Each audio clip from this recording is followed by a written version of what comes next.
Jake, it's great to have you back. I always enjoy our conversations. You bring something to the table that I, for one, definitely appreciate, but I, for one, also don't like to do, meaning that numbers, KPIs, analytics, metrics, uh, navigation in different business models. And certainly we're here to talk to the larger vast of our colleagues in industry and dentistry, but this applies to any business owner. So if you're an entrepreneur listening today, we're not going to leave you out.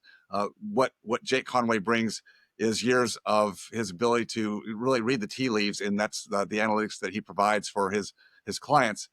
And it's important all the time, Jake, to have your one's fingers on the pulse as the owner of the business, but having someone who can provide you accurate data, because it's from accurate data that we can make our best decisions. And there's no question that we're in a time in the marketplace, the economy, our individual industries, where change is probably at a height of change modalities right now. Wouldn't you say? I mean, we have so much going on right now. There's a lot of uncertainty in the marketplace, and the only way I know, really, from my own standpoint, to relieve some of the stress and the strain of the uncertainty is to have really good numbers and someone who can provide those numbers and actually to help interpret them for me, because a lot of numbers are just gibberish to me, but there's meaning behind all the numbers, right? It's what you do very well. So with that, kind of laying that out today, let's kind of start with a kind of a top level of how you see the changes evolving in the industry, in dentistry overall.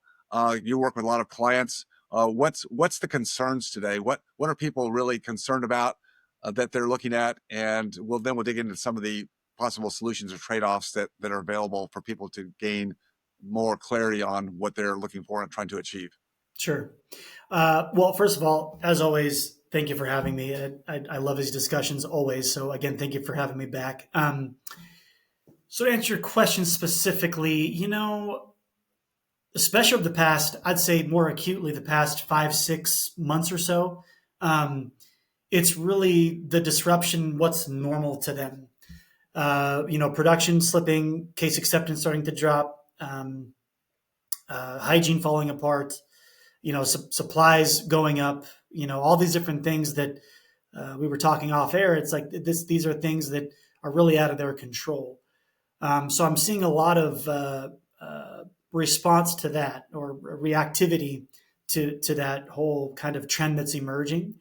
And I think that from a personal standpoint, we have a tendency to react to that in a way that we start making some weird decisions.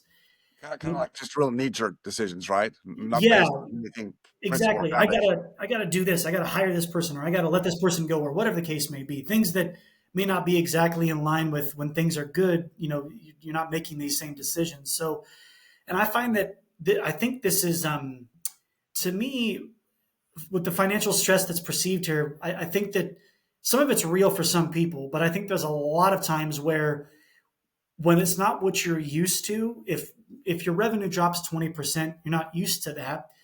I think we attach a certain what I call perceived stress, or perceived financial stress. You look at the numbers and things are okay. It's just their bank account isn't growing as fast as it once was, or maybe hygiene isn't as full as it once was, or some version of that. Even still, that's a feeling.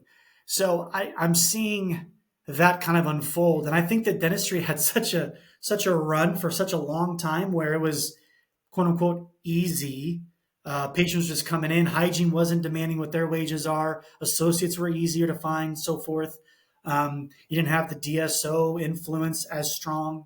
They weren't snatching up all the talent off the street by offering all these crazy sign-on packages and so forth. I think there was that for so long, and then now that we're here, it's just a little more difficult. Well, I think difficult's relative in my mind. I think you just need to adapt and change and respond to what's going on versus being so reactive and trying to, as you beautifully said, having that knee-jerk reaction, and just more so just take a pause and first have awareness of what's actually happening in the office. Are these feelings and this feeling of stress or financial ruin, or is it even relevant to my situation? You know what I mean? So, Jake, what are some of the levers or dials, metrics that you maybe start from a higher level to look at with some of your clients who may be feeling some of this stress for all the reasons you just espoused. We know that the marketplace is tough today, not just in our industry, but all industries. So everybody's having to look at the same lens. What are some of the dials that you first have people start to look at to try to gain some insights from your standpoint as to what's happening in the office? I mean, how much is process system driven? How much is culture, leadership? What things do you try to look at to discern with your client is things that you can start to be more responsive to? Yeah, a great question. So first, I start with this is just my philosophical approach. I start with reconnecting them to their vision, and because sometimes I get lost, I can get lost in this whole mess of things. So I kind of reconnect them with what they're wanting to accomplish, in the next 3 to 5 years, or what is it that they're after. And again, try to reconnect them with that. Um, Once we kind of have that foundation laid, uh, I go to right in the trenches. So I look at overhead, profitability, true cash flow, um, historical information, comparison of what's happening now versus what was happening then. I go back 12 months to figure out what's a snapshot, a baseline of what has happened thus far, and what are some levers we can push or pull immediately, low hanging fruit standpoint, to increase profitability, from a cost analysis perspective. So really looking at variable costs or spending habits, because plugging the holes in the bucket usually are the easiest places to start. Um, if that's all in check and that feels good, then it's a matter of adding more water to the bucket, and really just effectively it's adding more revenue to offset the fixed cost of the practice. So these things we can't change, like rent, payroll costs, hygiene, wages going up, so forth. Um, so it's an evolution. Once we again plug the holes in the bucket, we get variable cost to a certain percentage. We start focusing on this concept of building up the practice, scaling up the practice, um, and start looking at what's happening thus far. You mentioned kind of systems and processes and leadership. There's a kind of following the bouncing ball approach I take, where the patients are number one. Patient experience, connecting with the patients, getting treatment is number one. Um, KPIs that we look at, like perio percentages, case acceptances, number of exams that you're doing, all that is really just a measurement of how well we're treating the patient. That's just a measuring stick. Uh, the numbers in production and collection that we all want, and growth and all these cool things, and getting ready for an associate, those really become the byproduct, the result of those things we just mentioned. But a lot of times I find that they want to skip over that and want to go right to, I want to produce more, I want to produce more. And in that mode, we can get a little discouraged, because we focus on that so intently, and we're not focusing on the right numbers or the right things that influence those numbers, those production numbers. We can get very discouraged. So this goes back to what we mentioned earlier. We start making weird decisions again. So it kind of ties in. And with it with leadership and systems and processes that you alluded to, that's kind of it inevitably always comes up, because most of the time it's always falls back to us as the owner. But I look at, for instance, if hygiene is underperforming, well, that usually is a reflection of, are we giving the hygienist the tools, resources, the training, everything to be successful in that role? Meaning, do they know what perio looks like in your office? Do we have a protocol? Do we have a consistent cadence with them? Your leadership? Do we have proper scheduling in place? Are we allowing them to perform through, again, tactical scheduling up front? So all these kind of tie in, and we kind of start dissecting where are the inefficiencies to improve the KPIs. And as a result, we start seeing the production numbers go up. And eventually you can start setting goals. But I think for me, it's setting the foundational pieces first, and attaching and getting your team on board with, another example is hygiene as a profit center. We want to see that 3.3 times pay. Well, that's a byproduct. Perio percentages at 40%, fluoride at 85%, and the list goes on. If we're checking those boxes off and we're still not quite to 3.3 times pay, maybe we accept that wages in our area are just astronomical, Maybe we start cutting insurances. Maybe we onboard another hygienist to improve our capacity for more new patients and so forth. So that's kind of the approach I take. I got kind of in the weeds there, but that's kind of my that's an example of my approach with the dentist that I work with. Yeah, well, that's a great example of, kind of turning the rocks over and looking at different places for, as you said, getting back to what the goals are, what the vision is. And I think every entrepreneur or business owner, we can get off course very quickly in life because there's always the excitement of growing something, right? As you said earlier, uh, maybe we should define growth, or the byword, which is scaling. That's always the word that people go to because, well, growth always sounds good. If I'm not growing, I'm dying, right? If I grow, uh, de facto, I should be more profitable and have more money. Not necessarily true, though, is it? Right? So defining what do we really want. One of the metrics that that I kind of force Freedom Founders members to put on the scoreboard is time. And I know that you and I are a fan of business owners, hardworking as they are, the risks that they take every day and all the plates that they have to spin is one of the wealth metrics, I believe, is time. How much time are you able to buy back through all the different levers that you can pull?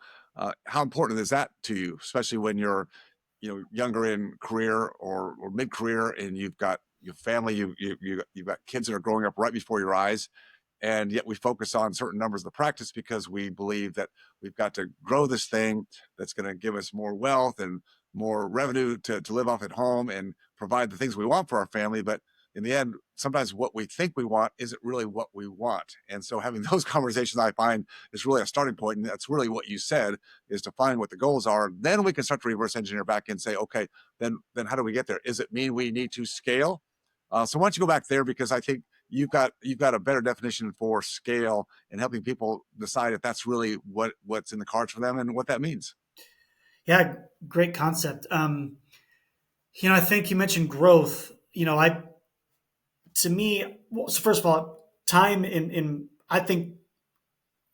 uh, I think reporting on that and qualifying that and quantifying that as well.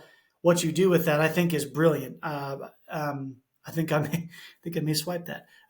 But that's a beautiful thing because, boy, that's essentially at some point it becomes your most precious commodity. Um, but I think there's a way to work towards that. Um, in the evolution from what I've seen of a dental practice, especially if it's a startup or you're a single doctor provider, there's the needs of your skills and the focus of your attention and your time start to evolve. In the beginning, it's production and building up the practice, getting to the point where you can afford to do other things, onboard another hygienist, onboard an assistant, expand the practice and get prepared for an associate. But there's a certain order of things in my mind that have to happen. How quickly that happens is up to the individual and circumstance and everything else. But in order of things, you start off with your time is in the practice, guarding as much time as you possibly can outside of it. Um, then you start to get into this growth phase. But I think early on, you have to define what growth actually means. And what I find is growth can change over time. I heard this great quote one time, and I forget where, but essentially it stated that you know as we grow and change, that's okay, because what he said was, I'm more committed to being right for myself than being consistent. And I think a lot of times we get so attached to these goals that we feel like I gotta stay consistent with that goal. In my mind, I think it's okay to change. It's okay if one time you wanted 3 practices, but you find out I just want 1. I think that is fantastic. So again, just being consistently close to what that goal is for you, and really checking in with yourself along the way. Because as circumstance changes, I think goals and aspirations change along with it. So I think that's kind of the growth mentality that the approach I take. But as far as scaling, if you look at the actual definition, scaling a business is growing the top line without actually increasing your expenditures. So a lot of times we say scale, but we think it means adding more practices or adding more. It's actually just the opposite. How can you leverage an associate? In my mind, is that version because they're built-in profit centers. But how do you actually leverage what you've built thus far to increase not only the profitability, but I love the metric of how do I increase profitability and decrease my time in the chair and give myself the most, I think, one of the most precious things, which is optionality. I have the option to work, if and when I want, or I can go take a 6 week vacation and things are going to be just fine. If your business is not running while you're not there, I don't think you really have a business. So and over that with that kind of evolution of the practice ownership, your the time allocation actually does evolve to you being needed more out of the chair because more associates, more team members, more of everything, more management. Your value is actually more transitioning to more of that CEO manager role, and it's much more needed. And at some point, once you solve the clinical stuff, then you start working on how can I actually solve some of the management stuff of the practice where you start leveraging your leadership teams and so forth. So again, that's kind of the growth path that I kind of, I guess, inherently take with the people I work with. And it can be a 6 month process. It could be a 6 year process, but eventually these triggers do happen and do unfold for the individual. I've found so many times, and I know you do as well, that, as you said earlier, people often think that the answers to their financial needs, wants, desires is to grow bigger or have multiple practices, and for some people that can work, right? But I think that's something that you help people assess. On the other side, I've known many people who have gone that direction, and particularly in the multiple practice side, and found out that that took away really everything they wanted, and the ultimate goal of having more time, more freedom, less stress, and more profitability wasn't there, because translating maybe a relatively good model in a solo practice where you, the owner, are there, and trying to outsource that to other locations where you can't be there all the time, a big shift. And I know it can be done, but in your experience, like, how big a lift is that, or what percentage of docs would you guess find that multiple practice scenario has actually worked out to what they desired without having to recalibrate and shift back again? I'm going to give you two, I guess, loose stats that in my mind over the years on both sides of the coin. I'll start with kind of the other side of what you mentioned with multiple practice owners that I do know. And I would say between 75 to 80% have said, had I done it again, I would have just done this in one big practice versus having multiple. So that's kind of on the other side of it. To answer your question more specifically on the other side, I mean, those that were committed to it and had a vision for it, I'd say, more than half succeed. But I find that going back to the stat of those that wanted to just one location, I don't know that the juice is worth the squeeze in the long run with multiple offices, unless there's some like hard charge and you want to sell them all off or whatever the case may be. But I just find that maybe the quality of their life wasn't what they expected, I guess. This goes back to that time metric that you mentioned. So it's achievable. And I think if they're committed, I'll tell you, dentists are a unique group. They can, they're academic, they're focused, they're disciplined, they can accomplish it. It's just a matter of at what cost. So I think that kind of unfolds for them. Yeah, I think that's very well said. They yes, and I'm one of those, so I put myself in the group. We'll take on anything if it's a goal, right? And we'll just climb through whatever it takes to get there. But you're right. There's a price that we can pay that really, in the long run, probably is a greater price than we hope to pay. But sometimes we just can't see what we can't see, right? And we're just dead set and can be very stubborn sometimes, which can also be a price in itself. I've got stories about that, but I won't go into them today. It's not my story today. That's a great part of you, David. It got you here, man.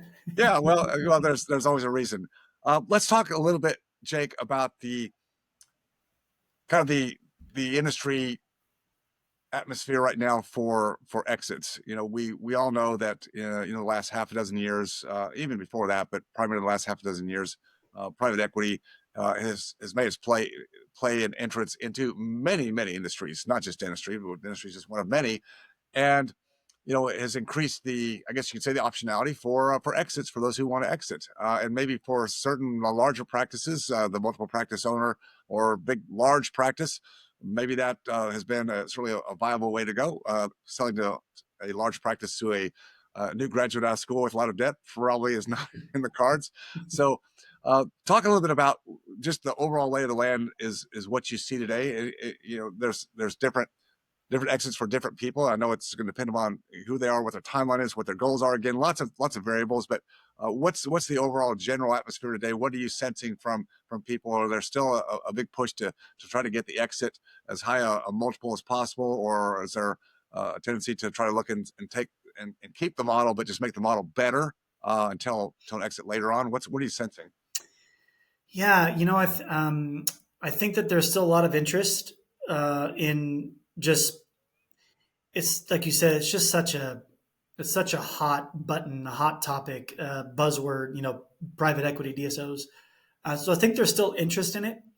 But what I have found, especially over the last, I'd say, year or so, with more and more of these deals that are happening, more and more of the deals that are falling apart, that are becoming more known. I think the more information people are gathering, what happens pre, during, and post these sales and these partnerships with these DSOs, I think that there's interest. But once they find out what happens behind the curtain, I think that more and more are being turned off by the situation. The deals, have changed dramatically, 18 months, but certainly over the past 3 or 4 years. Multiples have dropped. The workbacks are more stringent. They, I think there's a safe place to say that each DSO is a little different, but how they win the game sometimes isn't necessarily known in the beginning. Over time, you find out how but they're always going to win the game in the end. It's just a matter of how. And so I think that the more and more people are exposed to that, and organizations such as yours, with the people you surround yourself with, purely educating them on what this looks like, I think they're being more and more turned off, because I think they realize, for one, the upfront money that they're promised, or that is promised to them, after they factor in taxes, the debt they have to pay, so on and so forth, any first lines, the notes that they may have with banks or whatever, they're realizing that money up front isn't quite life changing, and the promise of things, this DSO helping them with managing the practice, doesn't necessarily pan out. In fact, I've seen a lot of instances where they make life harder for the owner.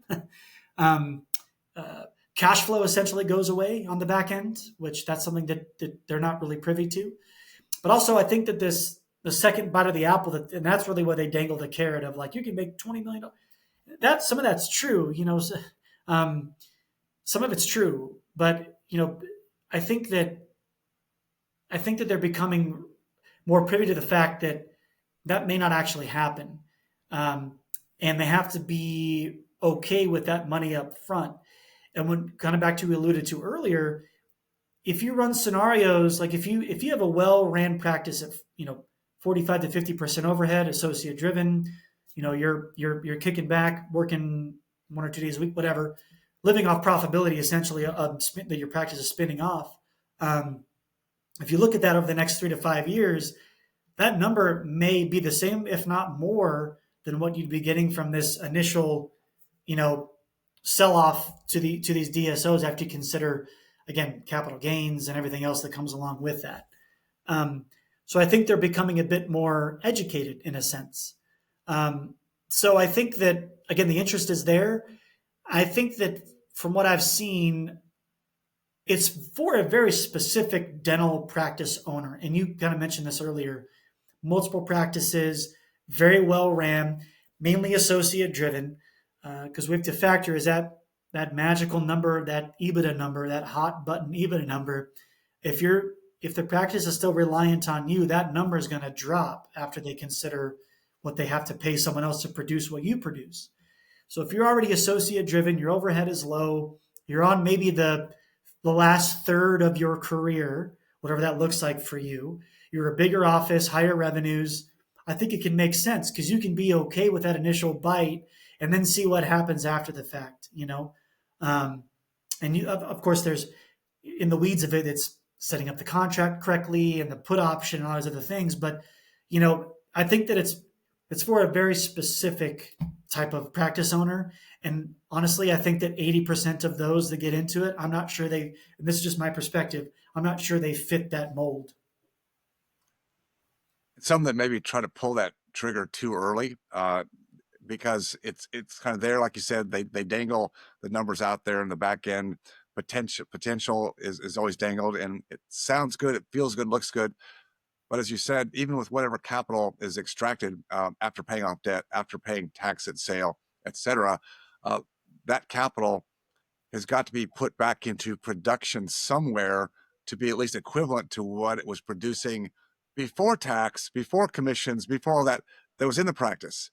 And when I think people start to weigh that, they say, wait a minute, there's no way I can take the after sale smaller number and make that produce outside my industry, outside my hands, anything close to the certainty.